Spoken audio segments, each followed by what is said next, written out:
Two ghosts may have just crossed the same sky. One of them is real, documented, seen in satellite shots, confirmed in combat history, and feared by every serious air defense planner on Earth. The other one officially doesn't exist, or at least it hasn't been admitted. And that raises the question nobody in Moscow wants to say out loud. Did Russia just challenge the wrong kind of ghost? Because for decades, Russia's aviation identity was built around a very specific philosophy. Not invisibility, not silence, not digital deception, speed, range, firepower. If you wanted to understand Russian air power, you didn't start with stealth coatings or sensor fusion. You started with huge engines, long runways, massive payloads, and missiles designed to travel half the continent.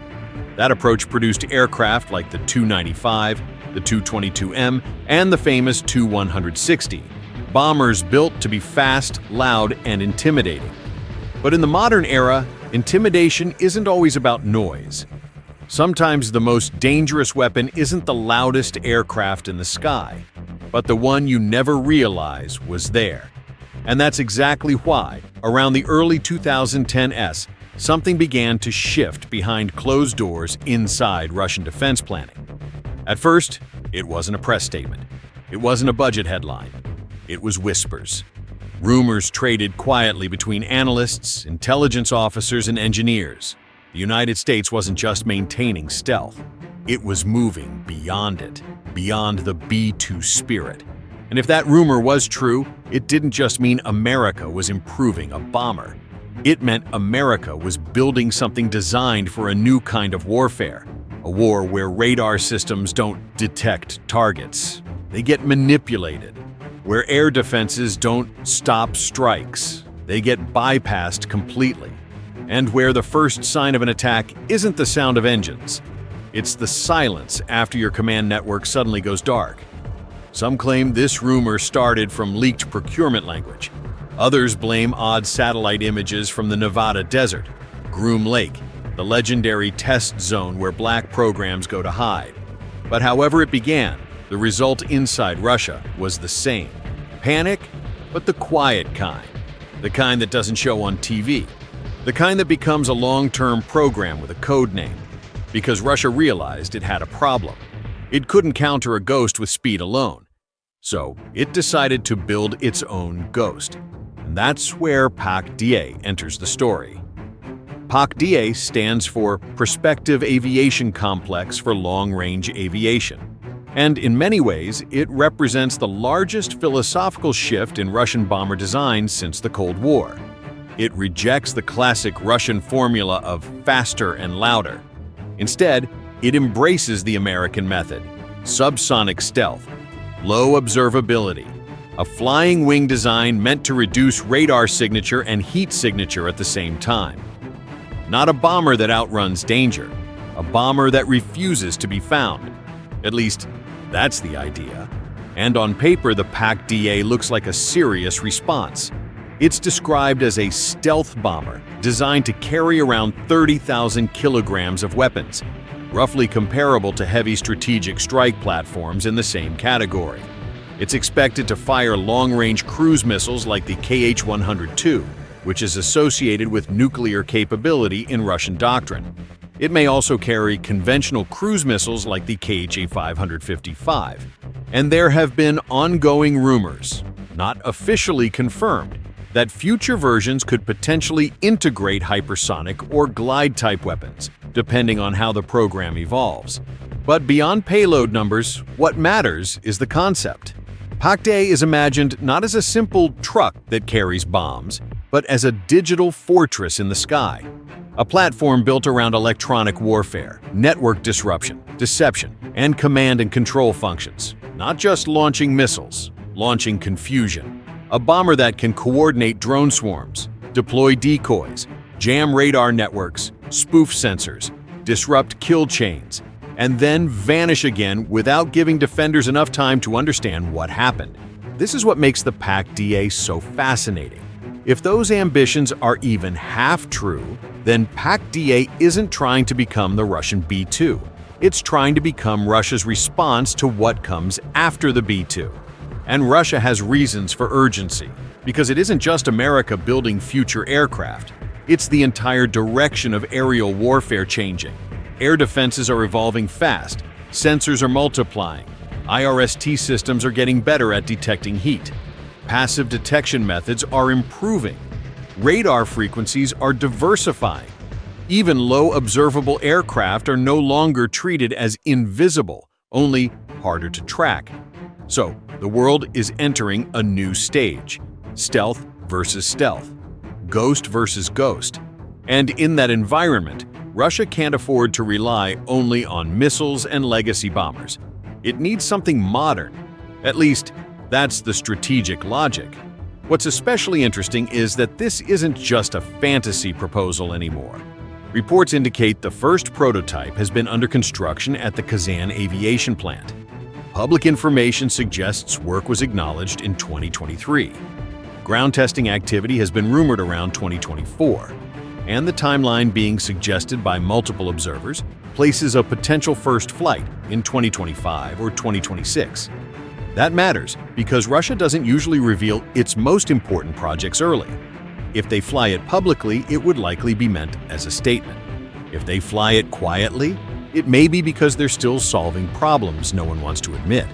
And that leads us to the paradox. Because the PAC-DA might be Russia's boldest aviation answer in decades, but it's also a major gamble. It demands advanced composites, radar-absorbent materials, modern digital avionics, high-end sensors, stable software architecture, and serious production capacity. All of that is hard under perfect conditions, and under sanctions, long supply chains, and economic pressure, it becomes a question of sustainability. Even if the design works, can it be produced in real numbers? Can it be maintained? Can it be upgraded? Can it operate at the level modern stealth warfare demands? Or will it become another program that looks unstoppable on paper, but struggles in reality? Because stealth warfare isn't only about the aircraft, it's about the ecosystem. And that's where America may still hold the strongest advantage. Now let's shift to the other ghost, the one that doesn't need rumors, the B-2 Spirit. For decades, the B-2 has been the ultimate stealth symbol, a flying wing with an iconic 52-meter wingspan built to turn radar into guesswork. It's one of the most expensive military aircraft ever produced, with a unit cost widely cited at over $2 billion in today's terms, depending on calculation methods. Its operating cost is often quoted at well over $100,000 per flight hour. And for that price, the B-2 wasn't made to be a bomber. It was made to be a global shock weapon, intercontinental range, a heavy internal payload, precision strike, penetration missions against heavily defended targets, and most importantly, survivability. Because a bomber that can't survive doesn't matter, no matter how big its payload is. The B-2 carries a wide range of weapons, from precision-guided JDAMs to specialized bunker-penetrating munitions. Its mission history, while not always publicly detailed, has repeatedly shown the same theme. It arrives early. It strikes high-value targets. It leaves before defenders can respond effectively. Even in an era where many countries have layered air defense systems, the B-2 remains a strategic tool precisely because it's designed to penetrate. And now, right next to the B-2 in the American arsenal, comes the newer ghost, the B-21 Raider. This is where the story becomes seriously uncomfortable for any competitor. Because unlike PAC-DA, the B-21 isn't still a rumor project. It's already real, already rolling, already being built for scale. It's reportedly smaller than the B-2, designed for easier maintenance, faster readiness cycles, and more flexibility.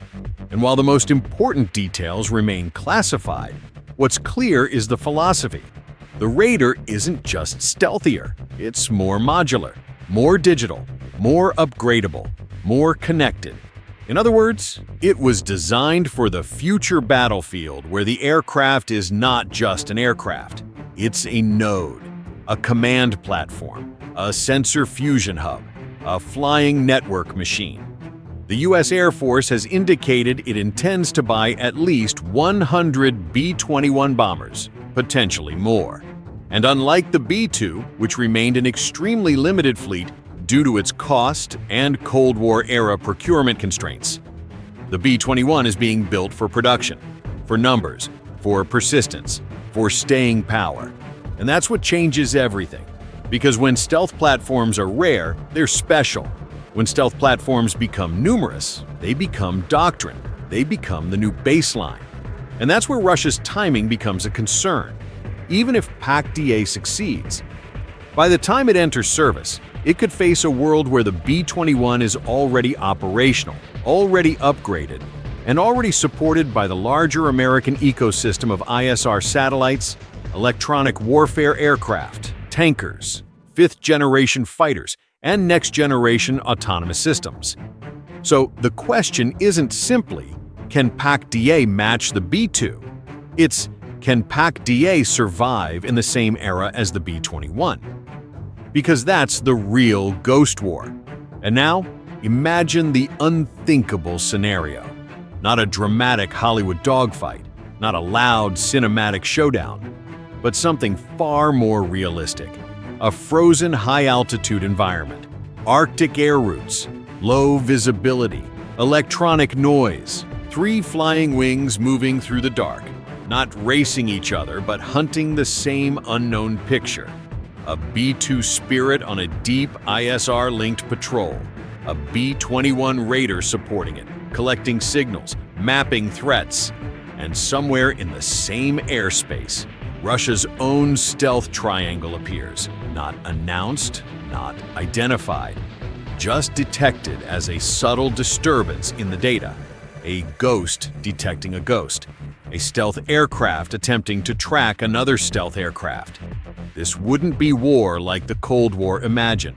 It would be algorithms versus algorithms, electronic warfare versus electronic warfare, sensor fusion versus sensor fusion.